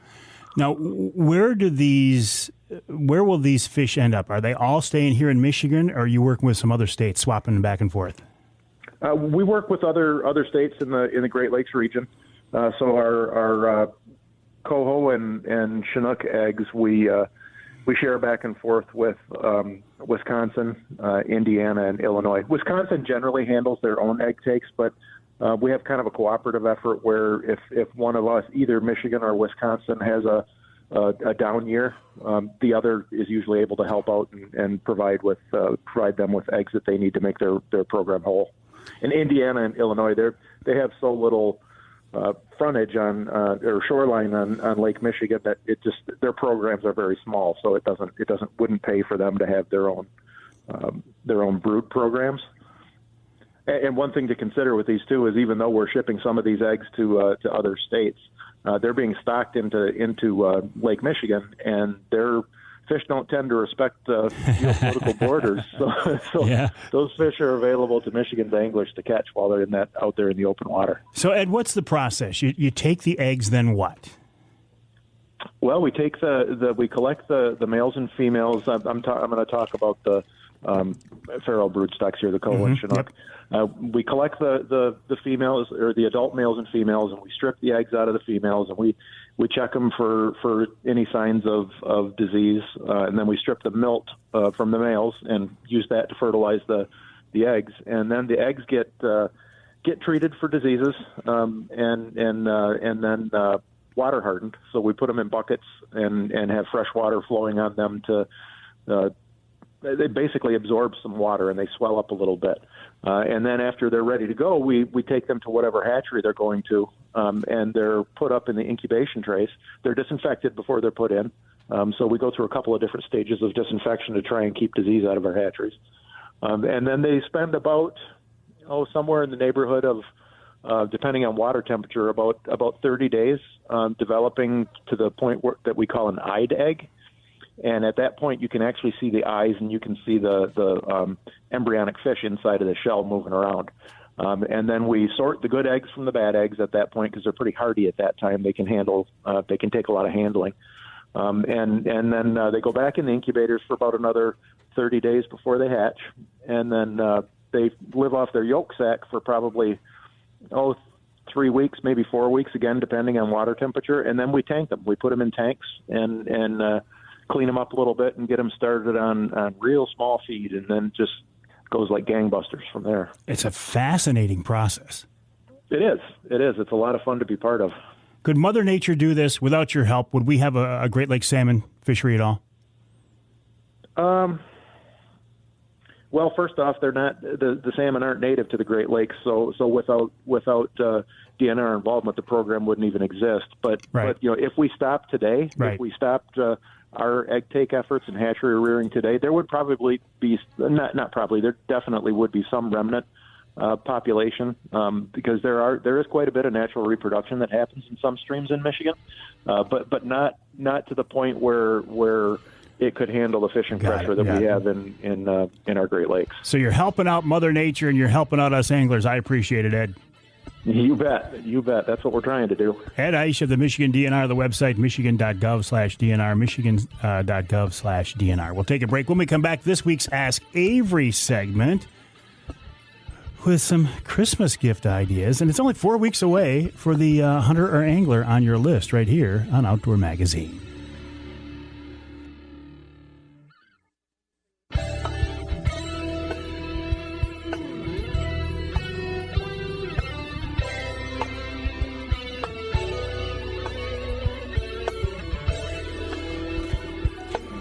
You can hear the Outdoor Magazine show in Houghton Lake on the Twister 92.1 WTWS. And you can hear us in Holland on WHTC. That's Holland, Michigan, by the way. WHTC 1450 AM 99.7 FM, although you can hear the podcast version of the show in the country of Holland as well. The Ask Avery segment is brought to you each week by my friends from Security Credit Union. Security Credit Union loves to work with outdoorsmen and women, and they can help you with your next outdoor adventure. Check them out online at securitycu.org. Excuse me, that's securitycu.org. The way the Ask Avery segment works is this is your chance to get involved in the content of the show, the programming of the show even. You can send me a question that you would like me to answer, or a question that you want me to pass along to somebody at DNR, MUCC, something like that. The best way to get that to me is to send me an email. Mike at MikeAveryOutdoors.com. Mike at MikeAveryOutdoors.com. This week, a question, it's not one specific question, but a question that I get a lot from people. Well, Christmas is just 4 weeks away. And the question is, Avery, what do you recommend I buy for the hunter or angler on my Christmas list? And that's a great question, but sometimes it's a hard question to answer because I don't recommend that you get specific type gifts unless you've been given a request. Say if somebody says, honey, I would really like a dozen rec broadheads, expandable broadheads. Okay, well, then you know what you're looking for. But just to go out and buy somebody broadheads or lures or a fishing rod, unless you know what somebody wants, you got to be a little bit careful there. Unless you won't be offended if they take it back after the Christmas season. And this year, too, we're dealing with something interesting in that there aren't the choices out there that there have been in the past. So in some cases, we kind of got to take what's out there. So let me walk through some suggestions. Ammo. In the past, I would have said try to stay away from ammo because you don't know what kind of ammo. I mean, other than caliber, right? If you know your better half shoots a 9mm or a 30-06 or a 270 or a 380 or whatever, maybe you can't get that. With these days, ammo. Ammo is good. If you know what caliber to get ammo. That's a good thing to go with. If you want to get something, inexpensive stocking stuffer, hand warmers. This time of year, hand warmers are great. I mean, you put them in your boots, you put them on the back of your neck, you put them in your gloves. They're wonderful. They're cheap. They're just great stocking stuffers. I truly believe that just about the best gift you can buy for any hunter or angler on your list is a knife. I was thinking about this the other day. This Rapid River knife that I have in my pocket right now would be a great Christmas present.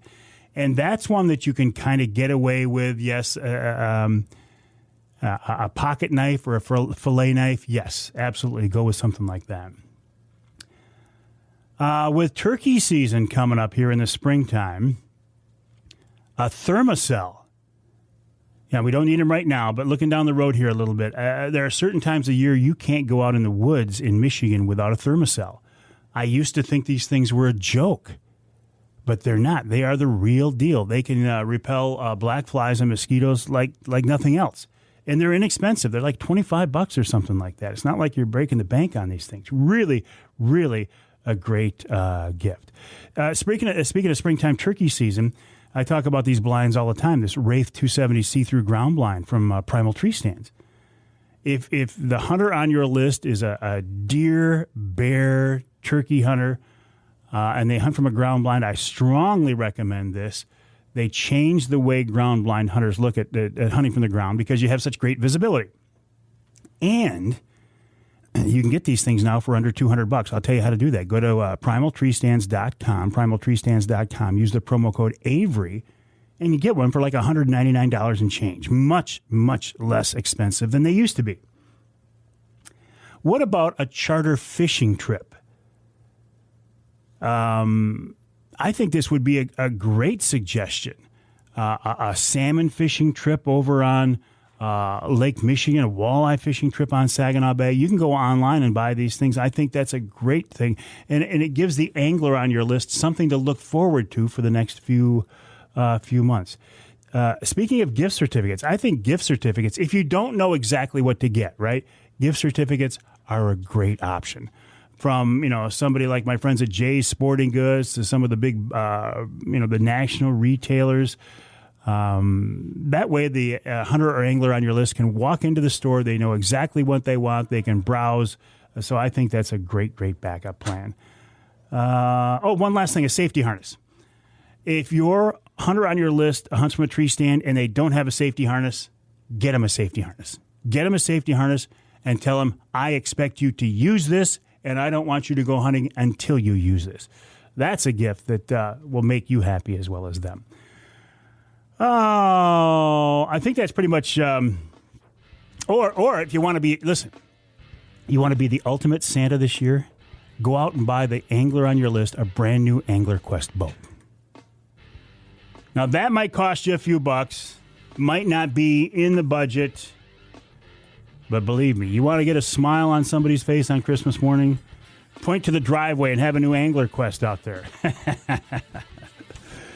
Again, a big thank you to the folks at Security Credit Union for helping to make each week's Ask Avery segment possible. Check them out online, securitycu.org, securitycu.org. Beagles and bunnies after the top of the hour right here on Outdoor Magazine.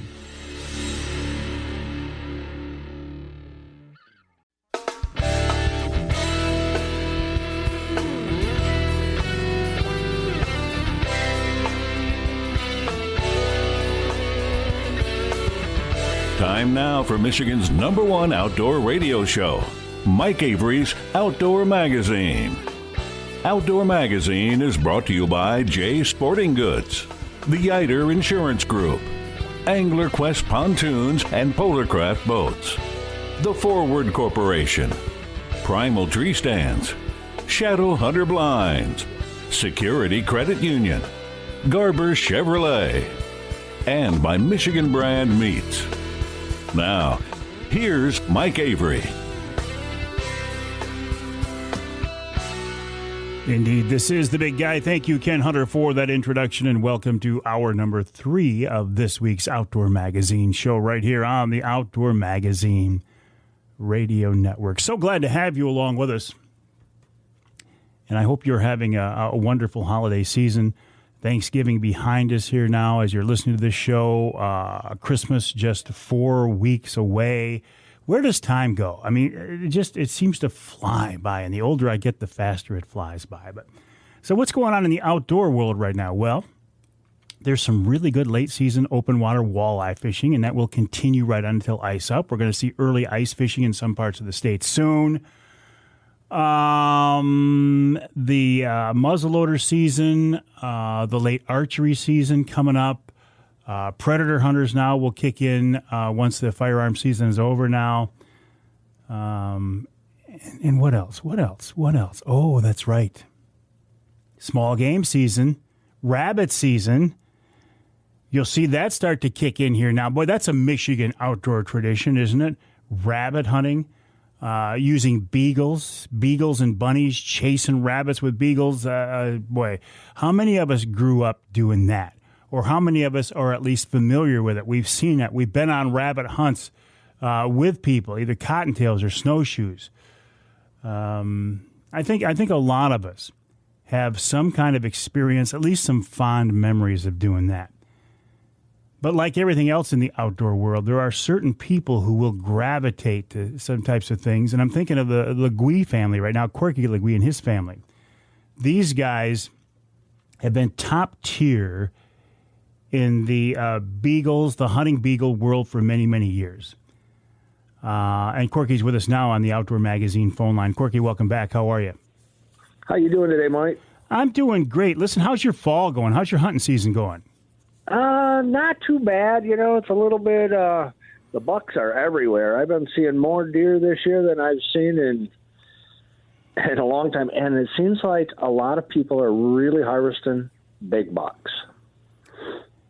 Yeah, you know, I have that same sense too. And I don't know if just the attitude here in Michigan is changing, that more and more people are letting these smaller bucks walk, or what? What do you think, Corky? I think they are. And where I live right on a river south of Vassar, between Vassar and Frankenmuth.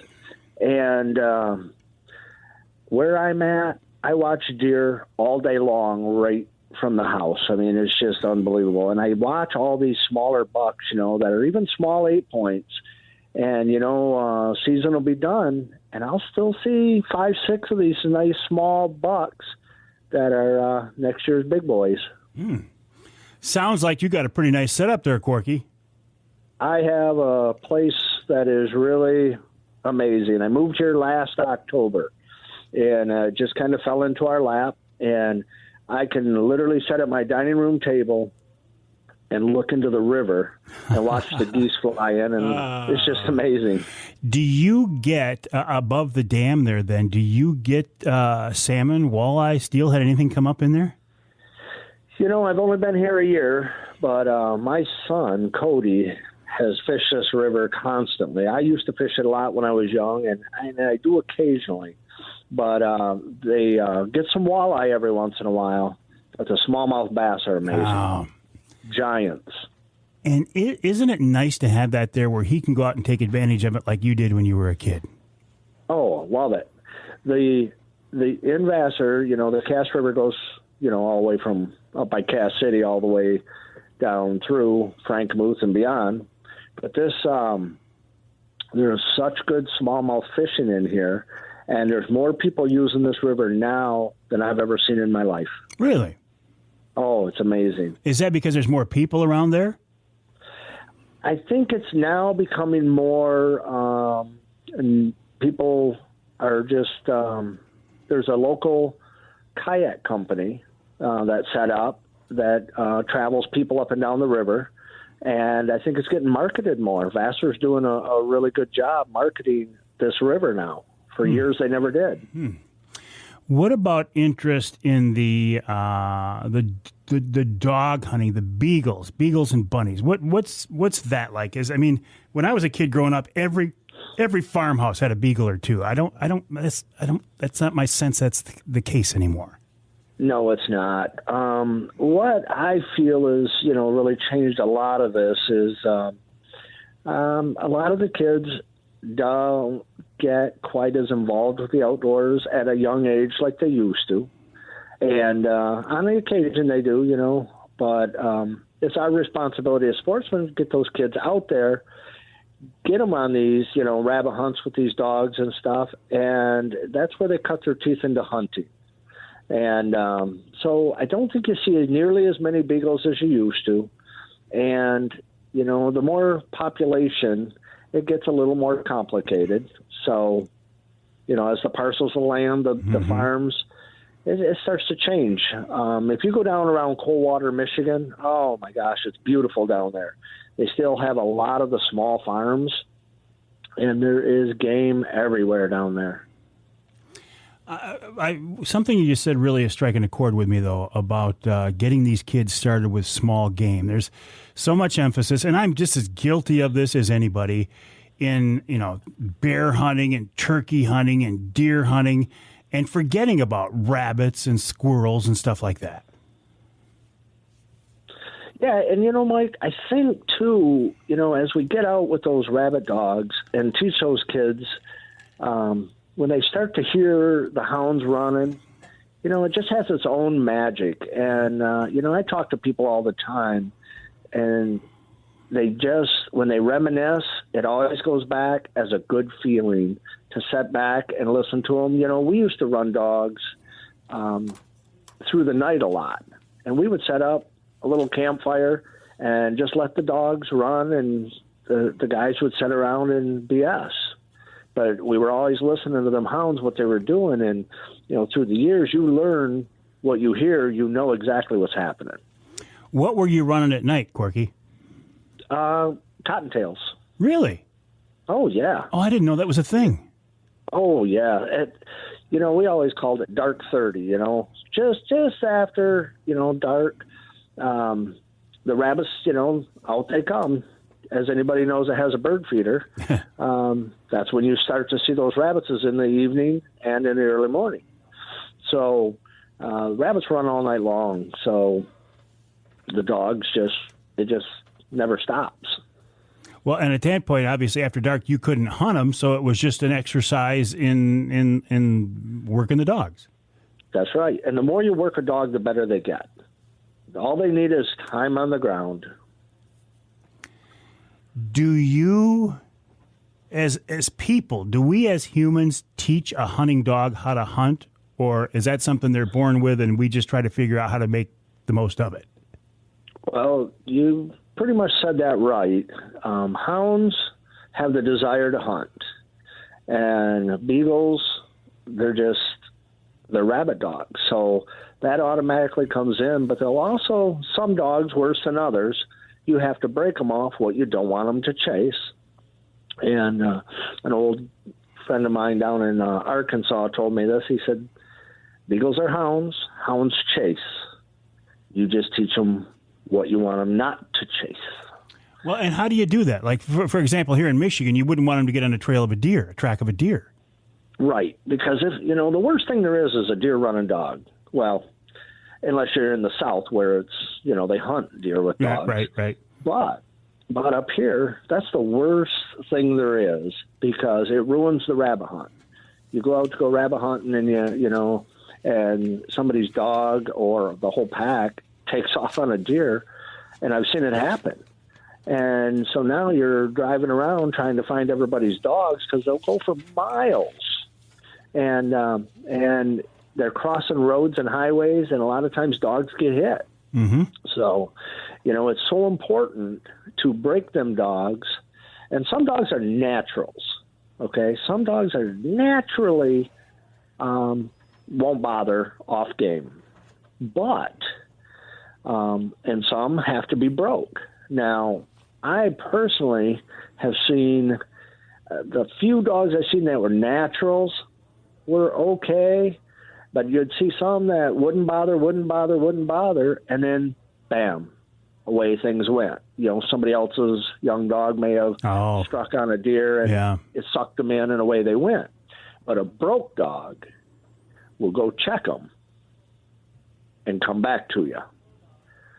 So I had this one female, when things would go bad, she would literally come, and you would see her, and she'd look at you, and she'd go off hunting. You knew you might as well go get a switch and catch some pups, Hey, Corky, hang on. Listen, we got to take a break. When we come back, I want to follow up on this. I want to follow up on how you actually break a dog from, chasing deer or something like that, and just talk more about beagles and bunnies and the types of dogs and the size of dogs and all that good stuff, because Corky's family has been involved in this for a long, long time. And when you look for a Michigan family that knows about rabbit dogs. The Leque family is it. So we'll take a break here in the Outdoor Magazine show. When we come back, we'll talk more with Corky. Then later in the hour, we'll bring in wild game chef extraordinaire Dave Minar. I think he's going to have probably one more venison recipe for us. And then maybe we should switch over to small game, maybe a rabbit recipe next week. So that's all coming up yet this hour right here on Outdoor Magazine.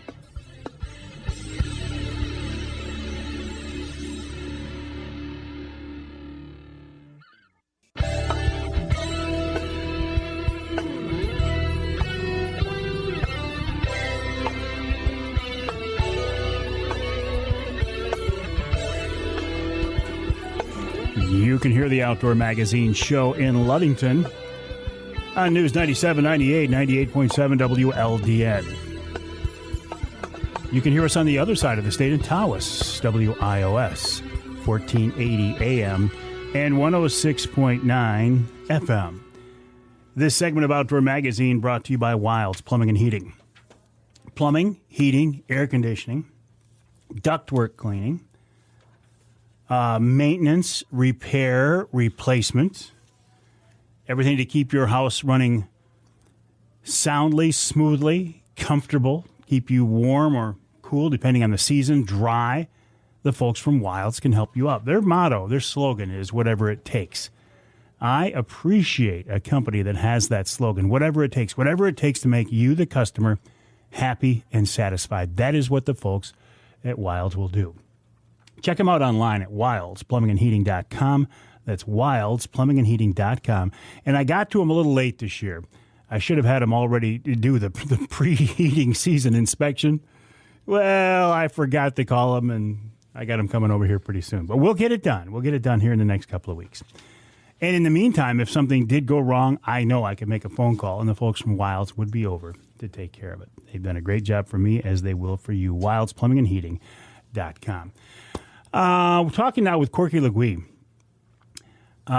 Corky is grown up in this world of beagles and breeding beagles, hunting with beagles, showing beagles. Corky, are you guys still, are you in the breeding business these days? No, not anymore. No, we just have a few beagles left, and as it phases out, you get to that point. I'm 58 years old, and I think, how many more years do I want to keep dogs, or do I just want to go with my friends who have their dogs? Yeah, you know what I mean? Yeah, I do know what you mean, exactly. Because I'm at the point in life where I want to travel a little bit more. Yeah. But but I think when that first snow comes and I don't have a beagle to go, that's really going to itch.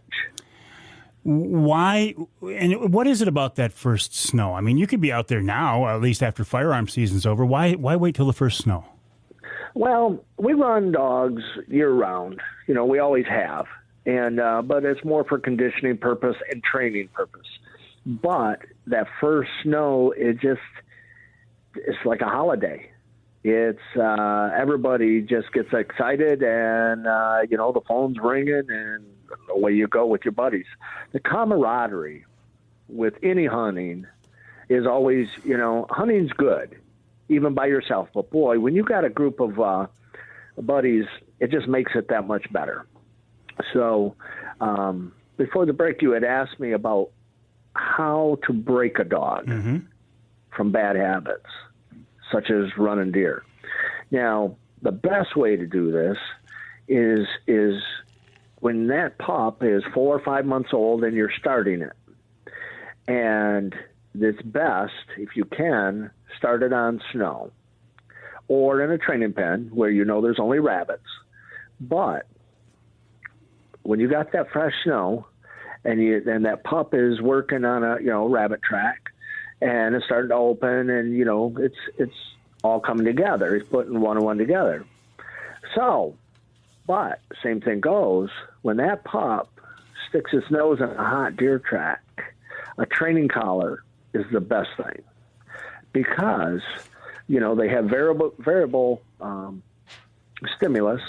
So you give it a poke, and I've seen this. The pup will literally jump right out of the way of the track. And he'll go about 5-6 foot around, and he'll come back to that track, and he'll start again, and you'll see their tail start, going a little bit. They're getting excited, and you give them another poke. Well, about the third time, they'll have nothing to do with that anymore. And that's the best education you can do, because they don't associate that poke with you, the trainer. They associate it with that deer. Mm-hmm. I hear people say negative things about, I call them shock collars. I know they're called training collars, but man, I've personally seen this. The difference in attitude and behavior it can make in a dog in the long term. A little bit of discomfort a few times, but it changes the behavior of that dog and changes the way they act a lot of times. Oh, absolutely. And most of your shot collars, training collars, have a tone button. So what's nice about that is if you tone them and then give them a poke, then the association is made. And so most of the time, whether it's handling, because you have to have control of your dog. Because when you turn that dog loose, if it won't mind you and will not come, well, you got a problem. It could be over at somebody's getting in their livestock or going across the road. You got to keep control. And the training side of it, I wouldn't own dogs without having a training collar, period. Because it just brings it so much faster. What I just explained to you, you can literally take a pup and educate them in 2-3 minutes. And it'll save maybe their life and many hunts. Sure. And thinking about dogs chasing game, legally chasing game, I'm thinking a beagle behind a bunny is in general going to stay a lot closer and run a lot tighter pattern than, say, a bigger hound on a coyote. It's a different type of a chase, isn't it? Oh, yeah, absolutely. And the slower the dog, because there's different, bloodlines that, some go fast and some go slow. Now, the slower, usually the smaller the circle. So if you're hunting in an area, where there's a thicket that might be 5 acres, you don't want too much high power, because you're going to push them right out of that one into another. They'll go across, a field or whatever into a whole nother woods. But if they're moving them slow, the rabbit's in no big concern to get out of there. So they'll circle back around, and you might get 2-3 out of a small section. Will cottontails and snowshoes up north, is it the same type of hunt, same type of behavior? No, not at all. If you have bad weather conditions, cottontails will hole up, be in brush piles, so forth. Now, with snowshoe hare, that means nothing. It just doesn't matter. Them things are always on the run, but they run big. And that's where it's nice to have a hound, with some wheels, because it's a whole different game. And those dogs will literally just be pounding, running so strong and so fast, and they'll go right out of hearing. And you're just like, okay, and you're waiting, and the guys are all over. Usually you have a pretty good, amount of guys when you're doing this, because you're up on big state land. Yeah. And then you'll hear them dogs. You'll start to hear them, and here they're coming back. And, it's an all-out greyhound race. It's great to listen to. So will a snowshoe circle too? It's just a bigger circle? Yes. They all circle, but those a snowshoe, they may head way out into another swamp, circle over there 3-4 times, but sooner or later, they're coming back. Is there a difference in beagles, or is a beagle a beagle a beagle? Nope. Lots of differences. And, the American Kennel Club is the main registry, and you can have a field champion it'll say FC on your pedigree, we'll say, or even, the registration paper you got on your beagle. But not knowing what classification or what type of trial, that dog could be super fast and run really heads up and strong, or it could be literally walk and from one track to the next and bark 3-4 times. And it's on the paper. So you got to know your bloodlines and what you're looking for.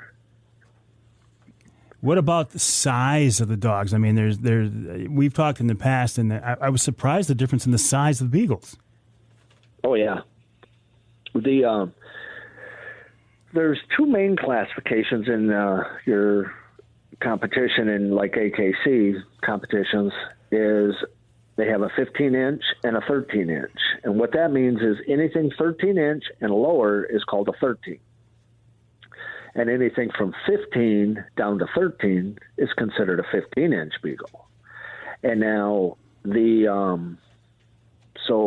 and keep in mind, I mean, it's common, especially with you're big into the hare hounds, running the fast hounds. Some of them dogs are 17, 18 inches tall. And now, when I say that, that's at their shoulders. Yeah. Okay. Yeah. From that to the ground. And, some of them are really big. Well, you'd want that, I mean, with the hares, the way you describe their behavior, and up there in big snow country, too, I would imagine. That's right, because a lot of it's, deep snow and so forth. And I've seen dogs, that are just amazing hare hounds, amazing. And but they come down here and try to run a cottontail, and it's a disaster. How so? Yeah. What do you mean it's a disaster? What do they do? They just try to run it too fast, and they can't hold on to it. It's just all over. It's kind of like a yo-yo. Gotcha. So, yeah, it's pretty rough. But they're bred to do different things, and there is no bad beagle or wrong beagle. It's just wrong type for that person's liking. Corky, I always enjoy our conversations because for me, maybe it's just my personal history, but I feel like it's a part of our outdoor history here in Michigan. Beagles and bunnies, what a great way to introduce kids to hunting dogs, and kids to the outdoors. So I appreciate what you and your family have done over the years. Yes. And, I've told you before, Mike, you're welcome to put my phone number out for people. And I've had a handful, get a hold of me, and I've tried to get them plugged in with some of the breeders that I know, and I will always do that to try to help people out. I'll tell you what, I'm not going to put your number out right now, but if somebody wants it, they can send me an email to mike@mikeaveryoutdoors.com, mike@mikeaveryoutdoors.com, and I can put you in touch with the man himself, Corky Leque.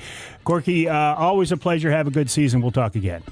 You take care, buddy. I will certainly do that. We'll take a break here in the Outdoor Magazine show. As we work toward the end of this week's show, 3 hours, I don't know, even on the shows that don't fly by, they still fly by. So a few more things to talk about, and then we'll wrap it all up with Wild Game Chef Extraordinaire Dave Minar right here on Outdoor Magazine.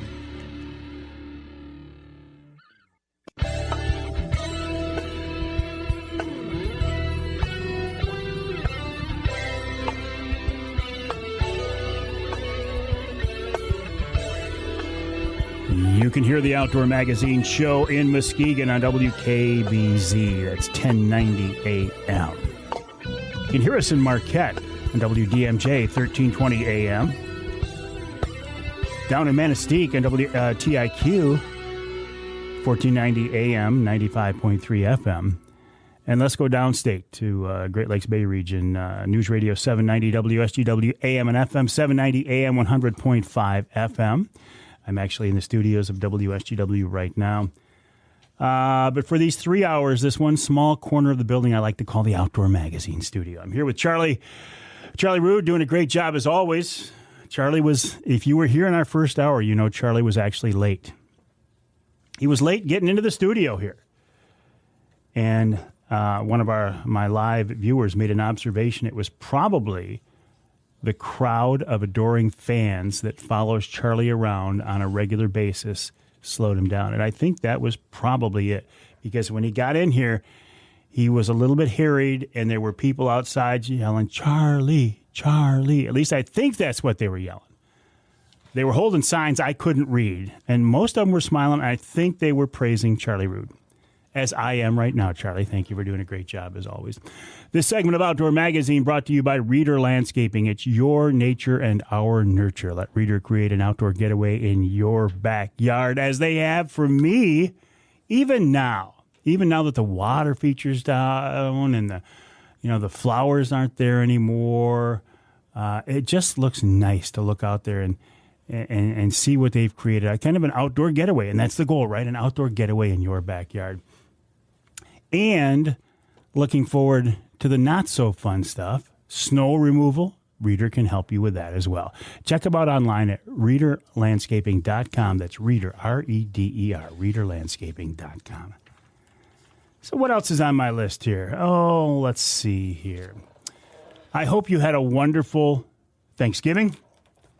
Now we're looking forward to 4 weekends from now, Christmas coming up. At the end of the second hour, I gave some Christmas gift ideas for the outdoor enthusiast on your list.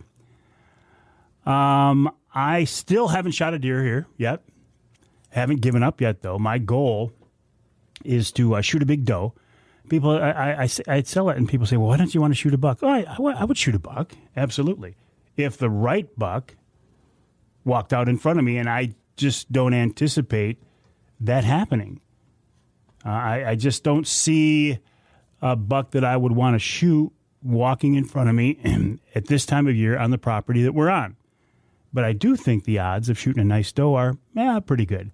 I was out the other night sitting over a food plot with my dart and crossbow during firearm season, which is completely legal. And I thought my odds were pretty good. In deer hunting, are they ever really good? For me at least. But the does and fawns had been coming into this food plot on a very regular basis every evening. I thought, well, I'll sit out there in that old blind. They'll never know I'm there. As I was walking into the food plot, I bumped a couple of deer, and I think that might have been what hosed me. They then knew I was there, and they just weren't going to come in.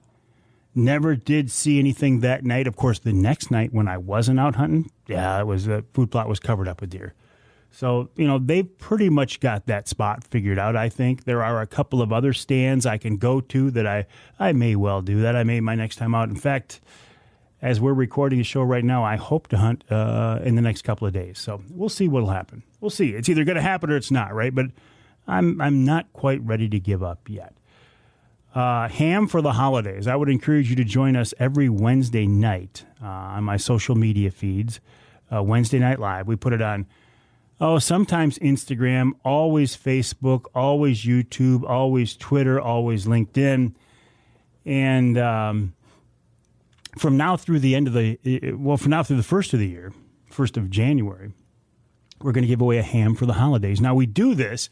I say I'm not doing it. The good people from Michigan Brand Meats are doing it. The Grillo family are providing a ham every week on Wednesday Night Live as part of their ham for the holidays. I would encourage you to join us there, and maybe you will be eating a Michigan brand ham, as we did for Thanksgiving, in addition to a turkey, and we'll have one at Christmas, too, and Easter as well. I love their spiral-cut, honey-glazed hams. I had a tremendously cool thing happen this last week, and I won't go into the long version of the story, but short story is, I found in a box on the top of a storage shelf in a storage room in the basement of our house, I found some pictures that I didn't know I had, including some very cool old family pictures, like when I was a kid, like my graduation from Ferris with my mom and dad standing next to me. That was a cool thing to find. Some old pictures I had taken of Fred Bear back in 1986 at Grouse Haven. And then the coup de grace was a picture of me and Fred Bear sitting side by side at a picnic table at Grouse Haven. What a tremendous find that was. It's a young, late 20s, dark-haired Mike Avery sitting next to the man himself, Fred Bear. I have been so blessed to do so many cool things and meet so many interesting people. And to have literally that picture just kind of drop off the top shelf onto my storage, my workbench as I was working on my crossbow. Was that a sign from above? I don't know. Cool story, though. You can see that, by the way, on my social media outlets, including Instagram and Facebook. We'll take a break. When we come back, we'll wrap it all up with wild game chef extraordinaire Dave Minar right here on Outdoor Magazine.